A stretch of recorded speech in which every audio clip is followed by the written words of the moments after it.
Hey there, listener. This is audio producer Robin here. Carlos and Shawn are away this week, but we'll have more Free Press Sports for you next week.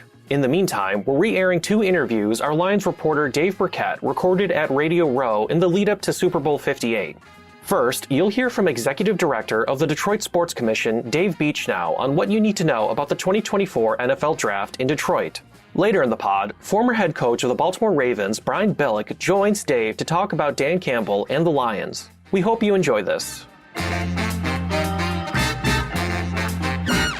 Dave Birkett here with the Detroit Free Press, live from Radio Row, Super Bowl LVIII in Las Vegas, Nevada, here with Dave Beachnau, Executive Director of the Detroit Sports Commission. And Dave, you guys are here because the NFL Draft will be here and be in Michigan in a couple months. That's right. Yeah. That's right. Detroit, April 25th. We're 78 days out and out here, just kind of working the room, so to speak, to promote Detroit and the fact that the draft is going to be in our Motor City.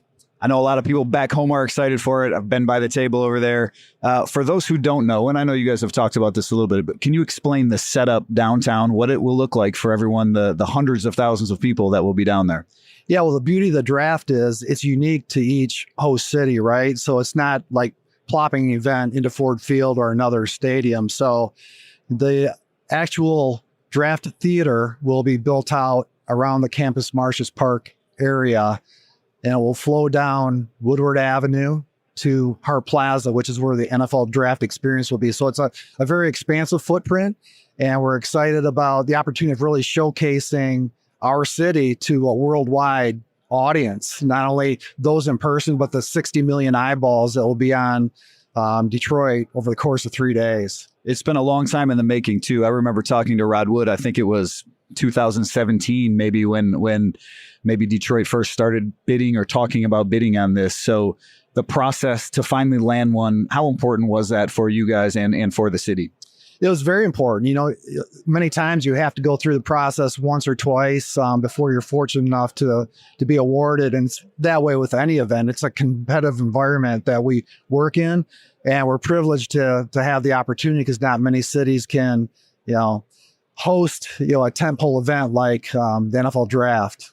Yeah, and the NFL, for those who don't know, has for years and years, decades, the draft was anchored in New York, and it started moving around maybe about 10 years ago. Chicago, Philadelphia, Nashville. It's been all over. Kansas City. Excited to see what it looks like here in Detroit. What are the iterations of how the footprint has evolved? I guess I know from talking to Rod back in the day, like there were many things that were sort of in play. I know the NFL has a hand in it too. How has it evolved? Yeah, well, there were countless iterations, and the NFL came for a visit, probably 3 or 4 years ago, and we really toured 3 or 4 potential locations. And at the end of the day, we kind of settled on kind of the iconic footprint of Detroit. And it's that city center, it's Campus Martius Park, it's the gathering place downtown now for everyone. And so I think it's going to be a dramatic set for, again, the world to get a bird's eye view of our city. Brad Holmes talks about that at his end of season news conference Monday, just how Detroit is built for events like this and how good it will be for the city and for people to get a look of it, look at the city. He also said, and I think this resonated with Lions fans, that the draft is important because this team is built through the draft. I wonder if that spoke to you a little bit. It's a big event regardless, but just the excitement about Detroit and the Lions and what the draft has meant to this team. Yeah, no doubt about it. And the fact that the success that the Lions had this year, I think just amplifies the opportunity that the draft brings for us. We know that Lions fans are going to come downtown in droves, but when you think about the drive markets for the other NFL cities that are in the Midwest, we're going to have a huge influx of NFL fans. And I think that we saw in Kansas City, we saw it out here in Vegas 2 years ago. You'll see jerseys from all 32 teams, which really makes it a unique event in that respect. Well, we were talking about it a short while ago. Chicago with the number 1 pick. That's a drivable, distance if they hold on to that number 1 pick. If Caleb Williams, whoever is in play, I imagine we'll see a lot of Bears fans in Detroit.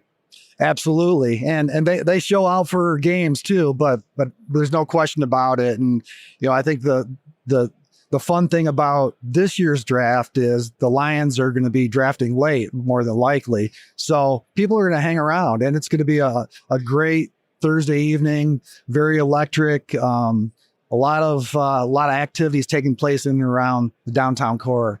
Is there a free component too? Like fans can go and hang out in the park area? My son asks me all the time. He said, Dad, can I go? I said, well, I'll be working, so you'll have to have your mom take you. But I remember that being part of it. Yeah, well, there's a misconception there because people are already asking, well, how can I get tickets? Where do I buy tickets? Where are they going on sale? It's free and open to the public. What you have to do is download one of NFL One Pass to your phone, register there, because you'll need that to access the footprint of the NFL draft. And so, and you'll get updated information on that app as we get closer, but sometime in March, it'll start to populate with further information and details about that weekend. There you go. NFL One Pass for everyone out there interested in that. Yeah, I'm a big basketball guy. I know you got some basketball events coming up too, even before the draft. There's a pretty big basketball tournament coming to town. Yeah, we do. And, fortunately, unfortunately, the draft has somewhat overshadowed the fact that we were hosting the NCAA men's basketball regional at LCA March 29th and 31st. And we'll have the privilege of sending a team to Phoenix for the Final Four this year. And so, the regional in and of itself is a big event. Again, eyeballs on our city. And again, it's a great opportunity as we prepare for the 2027 NCAA Final Four that will be at Ford Field in Detroit. Detroit has hosted many, many big events, Final Fours before, Super Bowls before, obviously the Final Four coming again in a couple of years. I'm wondering from your perspective, when the Lions fan base showed out so well this year, home games, road games, the amount of passion that they showed, what does that do to help the Detroit Sports Commission secure bids for some of these events? I think it demonstrates that, again, people show up, whether it's our home team or the events that we host. The regional is nearly sold out. And, I just think it's a market that is passionate about their teams, but as passionate about sports in general and the events that we bring here. We've set, records for attendance for a variety of events. We think about the Frozen Four in 2010 at Ford Field, right? 35,000 for college hockey. So, we have an expectation, and I think those event owners have an expectation of Detroit's a market that will sell tickets and draw attendance. I feel very fortunate at times to work cover sports in this market for just that reason. Very passionate fan base, and certainly across the board for many different sports. What other events, what's sort of next on the agenda, I guess? I don't know if World Cup was ever a possibility. What else is sort of in the bidding process that you guys are looking at? Yeah, well, right now, we're waiting to hear literally any day now about a potential Big Ten football championship. Those bids were out some time ago, and so we're just waiting for some final decisions out of Chicago and the Big Ten conference offices for 25 through 2028. So they're expecting to award those to future hosts. Big Ten men's and women's basketball tournaments as well. That will come sometime after this year's tournaments that they'll award those years. And actually tomorrow there's a deadline for NCAA championship bids for future years. And we'll be hopefully be back in the mix for some basketball as well as the Division I wrestling championships that we hosted just in 2022. So one quick question on the NCAA, because a lot of times those have been anchored in Indianapolis or Chicago. I know they've started to move a little bit here recently. Is this the first time Detroit's been in the mix for those? And what would it mean, I guess, to land that for the teams and for the cities? Yeah, well, the Big Ten football championship for sure. To your point, anchored in Indianapolis. And I think, and no offense to Indianapolis, but I think Detroit, Minneapolis, a couple others deserve an opportunity. We don't want it we'd love to have it every year, but we'd like it just once, right? And so I think, with the new commissioner, I think they're more open-minded to being sure that, that property is moved around and gives more access to Big Ten Conference fans. Well, that would be home field advantage for Michigan or Michigan State next time they're in there, if that could happen. Let's end it on this very last thing. The construction that will go on downtown around the NFL draft, just to bring this sort of full circle. When will that start? How intrusive will that be? How will people get around down there? Yeah, well, it'll be roughly a 6-week process, and it'll be a phased approach. A little less intrusive early on, but as we get closer to April 25th, street closures, impact on local businesses. But our organizing committee is doing a great job in communicating to those businesses, and more to come, to the general public, because there will definitely be street closures, Jefferson Avenue for sure, with the footprint expanding into Hart Plaza. But again, it's a great opportunity to really showcase our city and allow our local residents an opportunity to be a part of a great event like this. Like you said, massive footprint for a massive event that's coming to Detroit for the first time. Looking forward to it. I've been to many, many different drafts in the past, 12 or 14 years. And I think Detroit will be a great host city for that. Dave Beachnau, Detroit Sports Commission. Thank you for joining me here, Radio Row, Freep.com. Again, that was Executive Director of the Detroit Sports Commission, Dave Beachnau. Stay with Freep.com for all the coverage you'll need leading up to and during this year's NFL Draft in Detroit. Coming up after the break, Dave Birkett sits down with former head coach of the Baltimore Ravens, Brian Billick. Stick around to hear what a Super Bowl champion makes of the Lions' unprecedented playoff run next.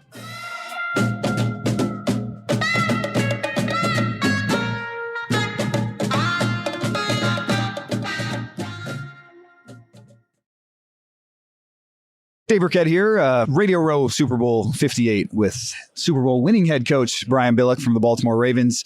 And he's here with signalrelief.com. And we'll talk a little bit about that later. But basically a patch that helps reduce pain relief. Absolutely. And I want you to tell everyone how they can get a discount on that with that. But let's start off talking with the Lions. We were just talking before we started recording this. It was a pretty magical season for the Lions. Yeah. It was great. It was great to see the city. As I mentioned, my daughter and my son-in-law lived in Detroit, and to have that kind of success where Detroit has struggled for so long, Dan Campbell's done a phenomenal job, and to set the basis for the next step forward. That's the key. Now it's okay. What have you done for me lately?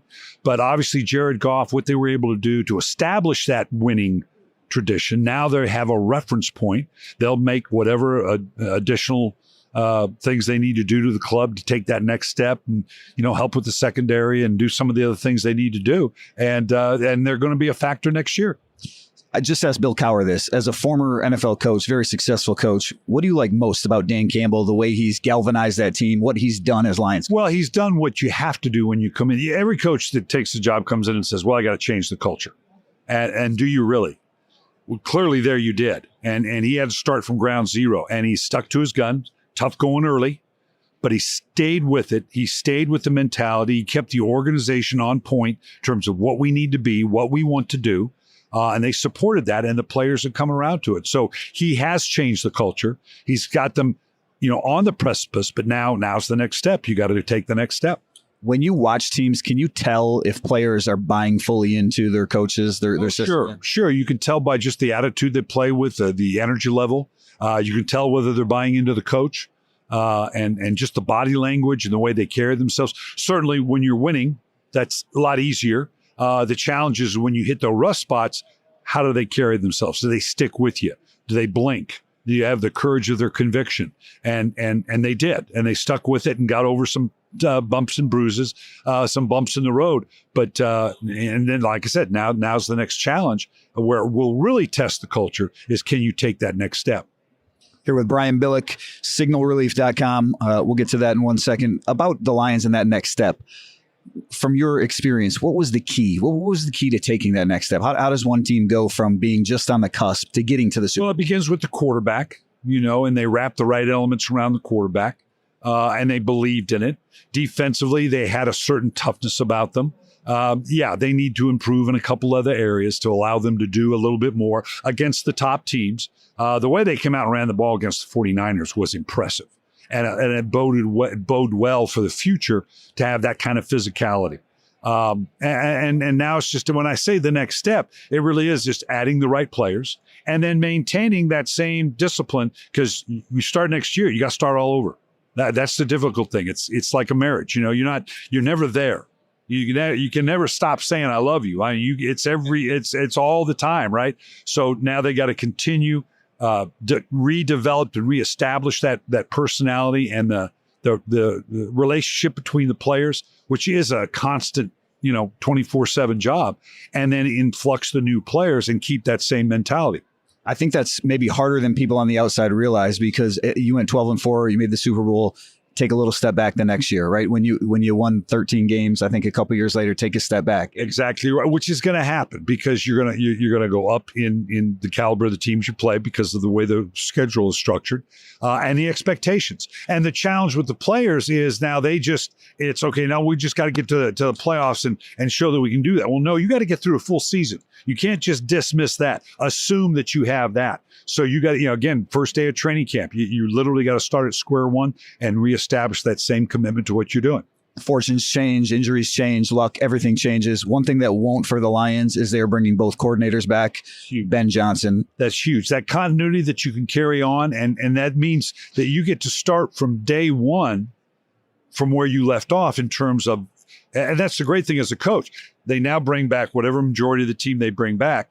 Okay, I know you guys know what it looks like now because we've been there together. So that's the minimum now for us going forward. And you can start from that and build on from that rather than have to do a whole lot of changes and add-ons and the like. That's a great place to start from. So you're a former offensive coordinator. Tell me, as you watch this Lions offense, the weapons that they had, the running game, you mentioned the running game, Jared Goff's probably going to get paid this offseason. Amon-Ra St. Brown probably will get paid. Penei Sewell before long. How does that change the dynamic, if at all, either what you can build or what that offense can be? That's always the challenge in the NFL is what changes then take place because of cap reasons. At the end of the day, the cap, the dollar only goes so far, and you got to make those tough decisions and then recreate with whatever you've got to do to bring in players to recreate that same thing if you do have the loss of a player. They obviously had great balance. They ran the ball well. Jared Goff was brilliant, his ability to get the ball down the field. But now you can build on that. You probably look at the offensive line. There's some things you can do there to solidify that. And continue to supply him with as many weapons as you can to build on that balance that they showed last year. Has Jared answered all the questions about him being a game manager, not being able to lead? Yeah, I can't imagine. He did that before, and that's a misnomer. The game manager, you know what? There's a lot of guys that are game managers, can win a lot of games, and that was perfect for the Detroit Lions to come out there and just fling it around. Would get a bunch of numbers, so I get the next big contract. Wouldn't have served the same purpose. So yeah, I can't imagine them not being excited about re-signing him. All right, very last Lions thing here. Dan Campbell caught some flack for some of the decisions he made, the fourth down decisions. You've been through it before. I didn't have as much fault or find as much fault as some other people did. That's who he's been all year. I'm just curious as a coach how you thought about what you thought about. Those decisions are always looked through the prism of if it worked, you're genius.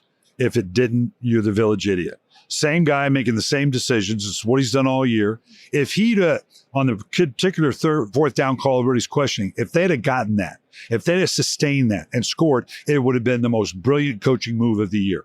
But that's him and his personality and drives. But because it didn't work, okay, you're the village idiot. And so that's the thing. You've got to look at it within context. It stayed within the personality of the team. He was trying to be aggressive. I got a tough time saying that was the wrong decision. You go back and look, drop pass on one of those fourth downs, the 3rd and goal from the one, they make a block. It's a walking touchdown. So a lot there. All right. Signal Relief. I see you got a patch right here. Let's tell everyone about it. Amazing product. I get a lot of people approach me with a lot of things. This is the real deal. Pro players, everyday human beings, it's about staying in the game. The players, it's about dealing with the pain that you always have. And how do I get to that next level? How do I work through that? Because that's where their therapy really comes from. Working through the pain, working the joints, working the muscles. This is an amazing product. You use Signal Relief. It's reusable, so it's very affordable. You put it where you need it. It's a military grade. It blocks the pain signal because that's all pain is. It's an electrical signal in your body to your brain. We say put it between the brain and the pain. You block that. That allows you then to do that next thing. Rework the joints, rework the muscles. It's reusable, which is so great. And it's very, very affordable and 100% guaranteed money back if you don't like it, but you will. Because for me, at this stage of my life, I go 18 holes of golf, goes to my lower back. Okay. I come out of the pool. I swim 3 days a week on my shoulder, up on my upper shoulder. If I'm playing racquetball or tennis, elbow, I put it up here. It blocks the pain. That allows you then to work through it. That's where the rehab comes from. Go to signalrelief.com. Put in promo code COACH, get 20% back. But look at the technology behind this. It makes infinite sense as to how this works. People need to check it out because it's the real deal. How you shooting on the golf course these days? Not bad. I'm lying about my handicap like everybody. So if I could just play as good as my lied handicap is, I'd be in great shape. All right, let's end it with this. Super Bowl. Again, we're here. Super Bowl 58 Radio Row. Who do you like and why Sunday? San Francisco's got everything it needs to win this game, but it's Patrick Mahomes. I don't know how you bet against Patrick Mahomes. I'm with you there. Brian Billick, Super Bowl winning coach, signalrelief.com, Dave Birkett, Freep.com. Thanks for joining us. That was former head coach of the Baltimore Ravens, Brian Billick. The executive producers of Free Press Sports with Carlos and Shawn are Kirkland Crawford and Anjana Delgado. Audio producing duties are handled by me, Robin Chan. Nicole Avery Nichols is the editor of the Detroit Free Press. Please remember to rate, review, subscribe, and share this podcast. It truly does help the show. Thanks for listening. Carlos and Shawn will be back next week.